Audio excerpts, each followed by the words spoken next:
year was 1975, just 8 years after the decriminalisation of homosexual acts. Pilot were #1 in the charts with the song January, hope you enjoyed that.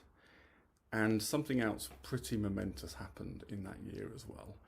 In this hospital, the then new John Ratcliffe Hospital in Oxford. And in February of that year, a young man was born, and his name was Keith Bishop. Keith was born into what you might consider a fairly typical family. There's mum there on the beach, dad taking the photograph, and there's the young Keith in his mum's arms. Next to him on his left is his older brother, 4 years older, and his older sister just there too, enjoying probably Keith's first family holiday and certainly his first trip to the seaside. Again, the first 5 years of Keith's life were typically normal, just growing up next to his older sister and older brother. And there we are. I think this is Keith's first school photograph there. And there he is, there I am on the left, next to my older sister and my older brother. And here's another one of me, just another couple of years later. This is probably taken in my first year of secondary school in 1986. So I'd have been in what's new money called year 7. There, I might have been in year 6 in secondary school. We had the same ties, which was helpful. And up until this point also, life was pretty normal. But then something quite significant happened. AIDS appeared on the scene, and there was massive alarm, there was massive panic among the different governments and countries that this new killer disease was happening. And at that time, I myself was very young, but I was aware that this was a disease that there was concern that it affected mainly gay men as well. And really that was my first introduction to the idea of being gay. I'd never thought about it before. It had never crossed my consciousness. There is now a danger that has become a threat to us all. It is a deadly disease and there is no known cure. The virus can be passed during sexual intercourse with an infected person. Anyone can get it, man or woman. So far, it's been confined to small groups, but it's spreading. So protect yourself. And read this leaflet when it arrives. If you ignore AIDS, it could be the death of you. So don't die of ignorance. What you've just watched there is a campaign that was put out by the British government to warn people of this horrible pending doom that was associated with particular groups, they said. And if you ignored it, then you are in the potential of dying. And a lot of alarm, a lot of shame came about as a result of this. This advertising campaign has been roundly criticised now in hindsight for causing alarm and stigmatising many people in the gay community. In 1987, EastEnders was on the telly and Colin and Barry had their first kiss. And this was the first ever kiss between two men on British television. And it was the first ever time that I'd seen two men kissing each other in a romantic way. I was 12 at the time and I felt completely alone. I didn't know anyone like me. The outcry after this kiss on telly was quite interesting. Particular people within the press were claiming that this was the end of the world because two men were being given prime time kissing action, and there was concern that this was corrupting the morals of the younger generation. Also in 1987 we had the Conservative Party conference, and the then Prime Minister of the time, Margaret Thatcher, also had something to say.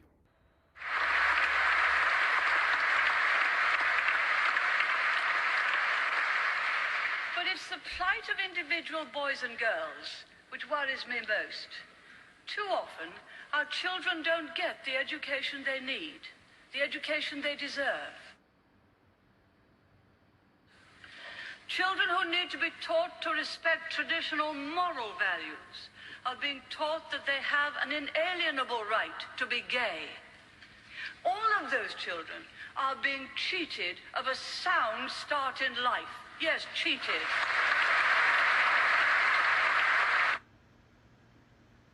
A year after that party political conference, here I am in my classroom in 1988. I was in my third year at school. So that'd be year 9 in New Money. And there I am, Keith Bishop, sat there amongst my classmates. This is the same year that the government introduced Section 28 of the Local Government Act. And what Section 28 did was effectively prevent local authorities from promoting same-sex relationships.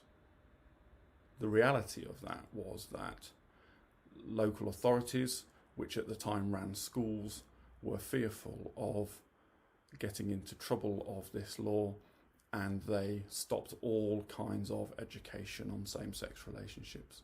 So I went through my entire schooling, sex ed, PSHE, all of those kind of lessons, and never once did it reflect who, at that age, I was beginning to come to terms with who I was. And in fact, this particular section of the Local Government Act wasn't repealed, wasn't scrapped, got rid of until 2003. So that remained the case for all of that time.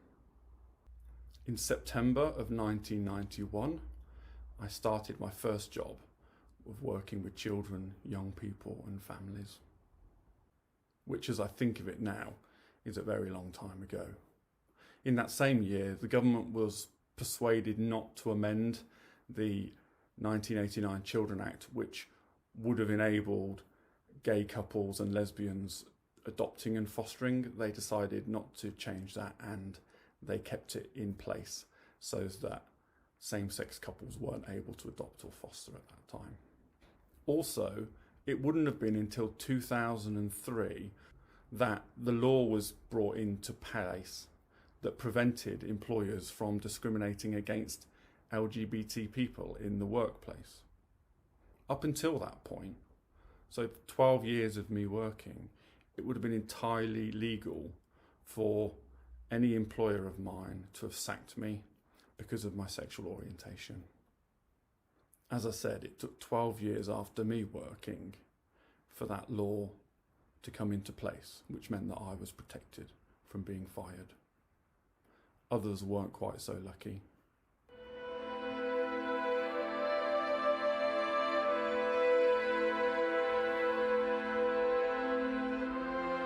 One morning at 6 o'clock when I was asleep, there was a knock on the door, and they basically came in and said, "Get up, get dressed, get downstairs, you're under arrest."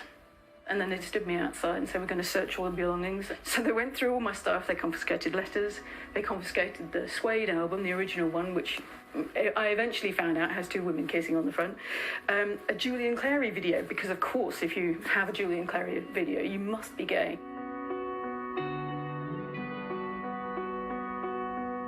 Homosexuality and its practices are simply not compatible with service life in the British Armed Forces. These are my service records. Women's Royal Naval Service Certificate of Service. Date of entry, 30th of July 1990. I very, very distinctly remember the day that I signed the contract. And it's got all sorts of clauses on it, but I read the one that was saying basically homosexuality is incompatible with service life, and I read that quite a lot of times before I signed it. But at the time, I really felt that this is what I want to do. This is what I believe that I will be good at. So I signed it, and then I got drafted to HMS Cornwall. I was working in the ComCen, the communications centre, as a radio operator, and we were the first batch of women to be on HMS Cornwall. I very much enjoyed the work, and I was good at it.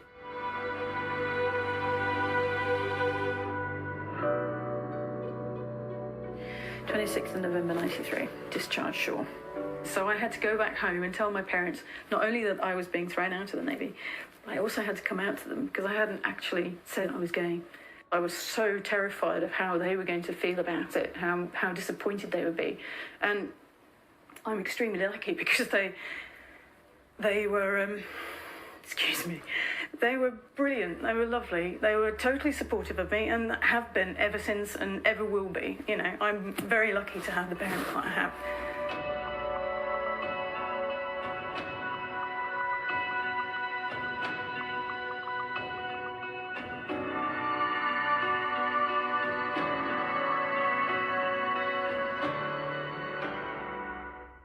In 1984, the age of consent was lowered from 21 to 18 for gay men.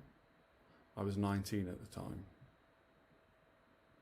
And it wasn't until 2001 that it was equalised to 16, the same age as straight sex too. Lovely picture of here on the left, celebrating my friend's birthday. I think we were a little bit drunk actually.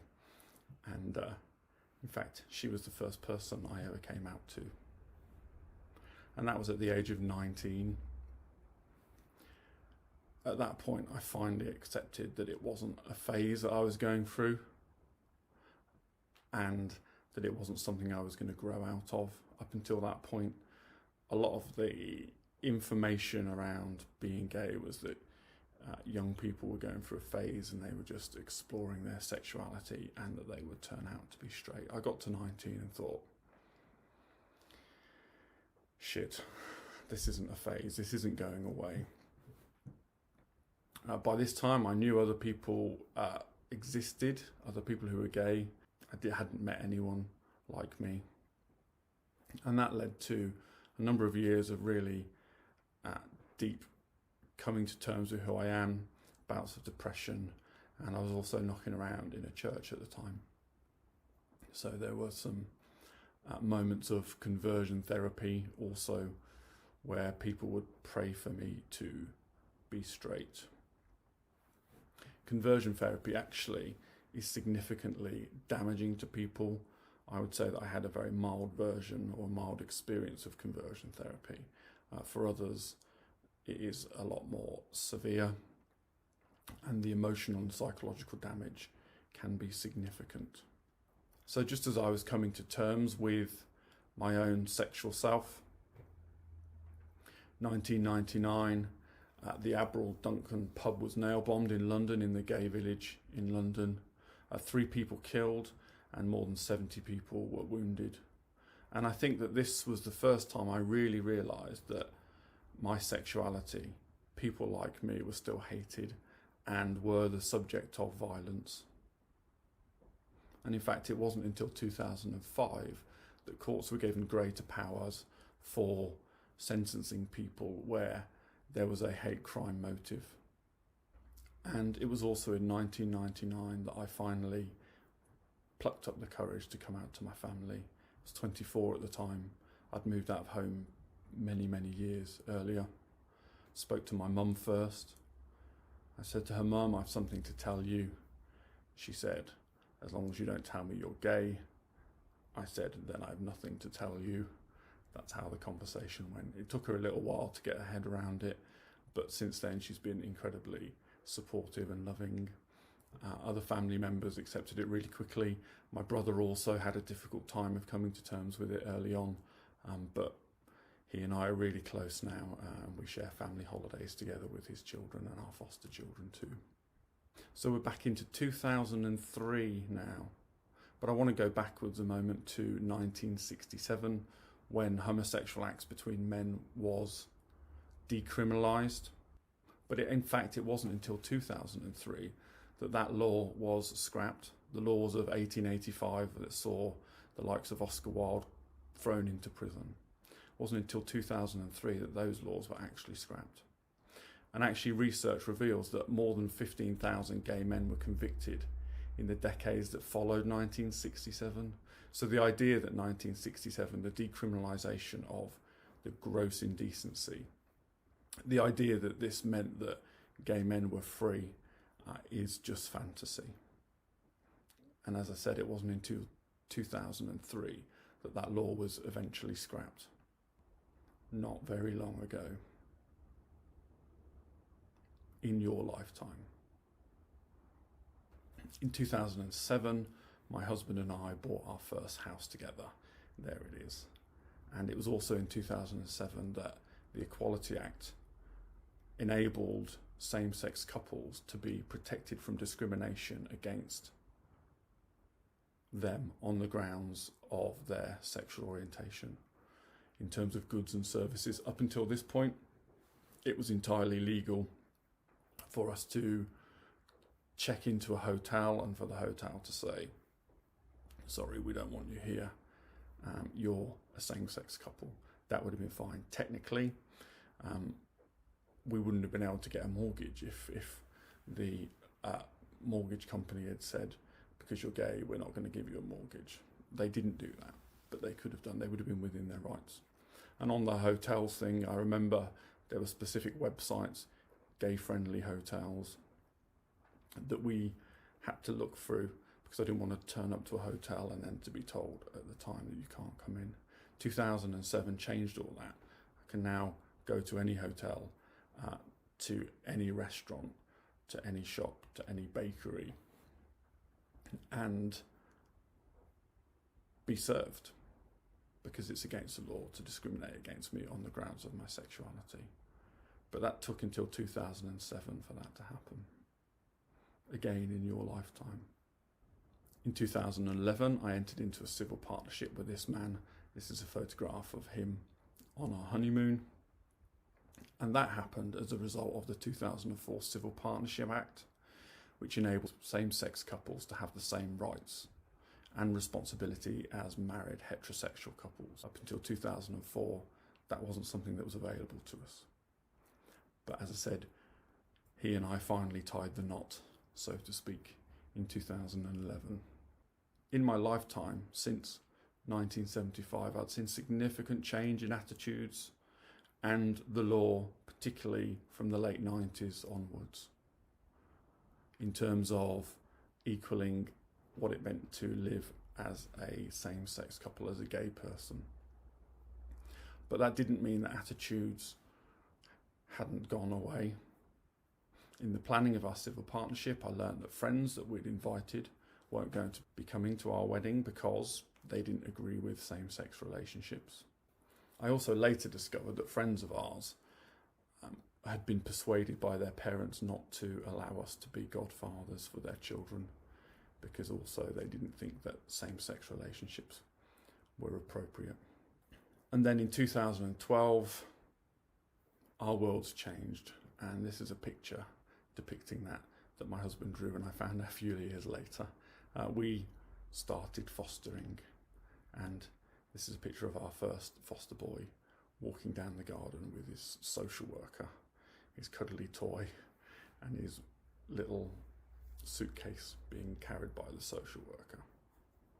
And that was in 2012, and that was only able to happen because the law changed in 2002, which came into force in 2005, which enabled same-sex couples to foster and adopt. Up until 2005, we wouldn't have been able to do that. We'd come such a long way in those years, and as part of the fostering application process, I had to contact all of my employers previously where I'd worked with children and young people, and that had been since 1991. So lots of people, organisations didn't exist anymore, people had retired, etc. And I had an employer. I worked for a church in Birmingham for a few years. I didn't know the contact details of my line manager back during that period in the late 90s. So I contacted someone else who I'd been connected with on Facebook to see if they had his phone number so as I can contact him for a reference. And this was their response, and I'll read it to you. I should just say that in my initial email to this person, I just simply said, do you have their phone number so that I can contact them? I wasn't asking their opinion on it, I wasn't asking them for a reference, but here you go. Hi Keith, thanks for writing. I'm deeply convicted that God created the family to care for children, and that all children need the love and care that is unique to a stable parent-child relationship. Indeed, this conviction has occupied my work life for almost a decade now. His wife and I are planning to move to Thailand this year to further their organisation's work in Asia. And I am excited about working with the local church to encourage and equip them to be at the forefront of this work. Okay, so far. Just wait.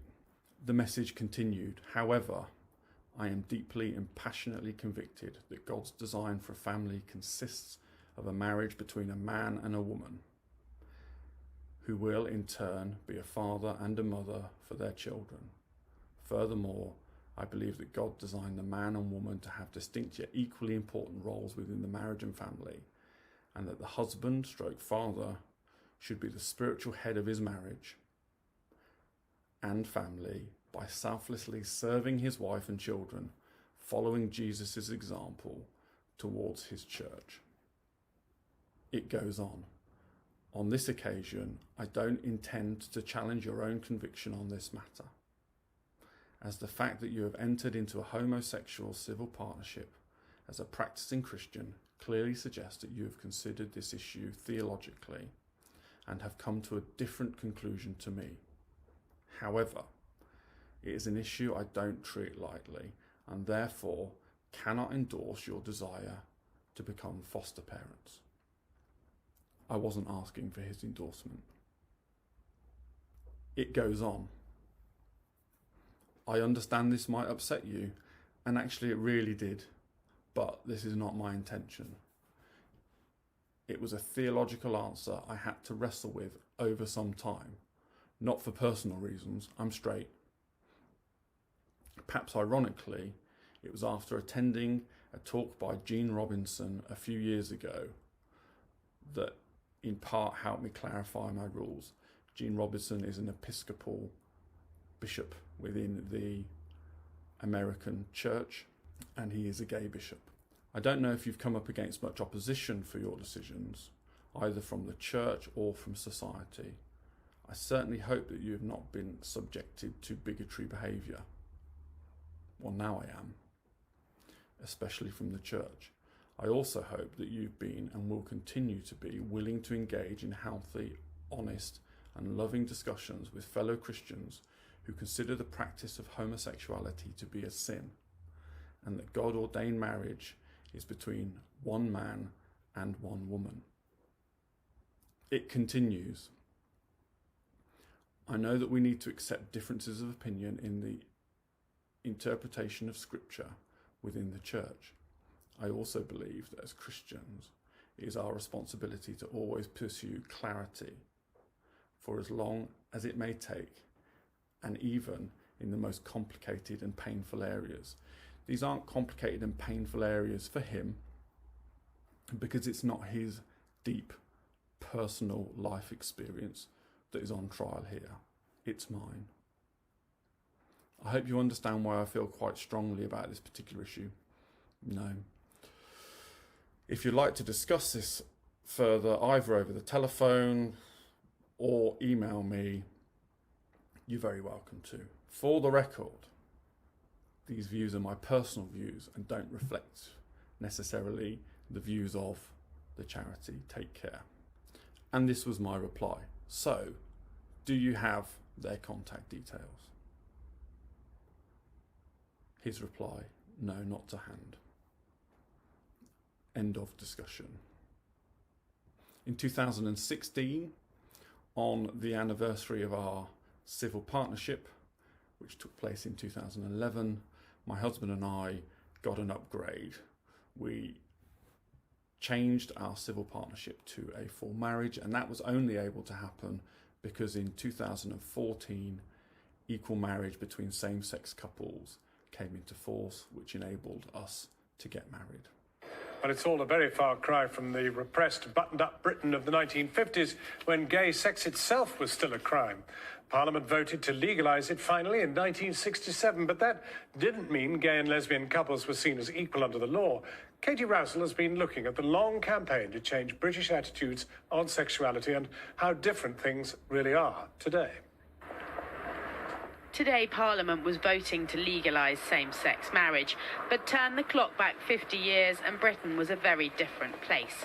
In the 50s, with more than 1,000 British men in prison for homosexuality, the Wolfenden Report recommended decriminalisation. Homosexual behaviour between adult, consenting males in private should no longer be a criminal offence. Back then, interviewers asked questions that sound outrageous now. If that suggestion is accepted and the law is changed, isn't there a danger that it may have repercussions on children, that these men may also go after children? Well, from the evidence we've had, oddly enough, the opposite is what we should expect. 10 years later, with Roy Jenkins as Labour's Home Secretary, the law changed. A free vote this time too, but the battle for equality was far from won. What sinister shadow from the past now falls between husband and wife?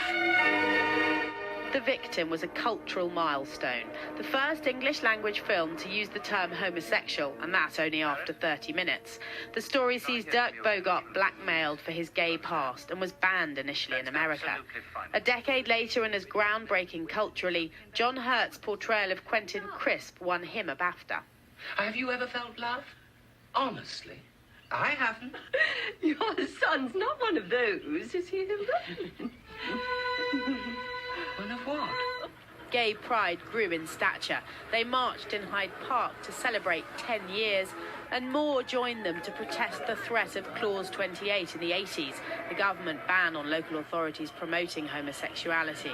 They fought for their rights, but at home on the box, lesbians barely featured, and the portrayal of gay men, certainly in comedy, was insulting. I would have been here at 8:58, but I caught my handbag in the lift. Not just John Inman, but Larry Grayson too had Britain laughing. I woke up this morning and I felt as limp as a vicar's handshake. Dr. Carey supports discrimination against lesbian and gay people. But in the real world, protest brought change. Peter Tatchell and campaigners demanded same-sex marriage decades ago, and since then, milestone after milestone has passed. An equal age of consent, discrimination at work outlawed, civil marriages introduced. We have moved mountains. In that period, since the late 60s to now, every major legal discrimination, bar the ban on same-sex marriage, has been repealed.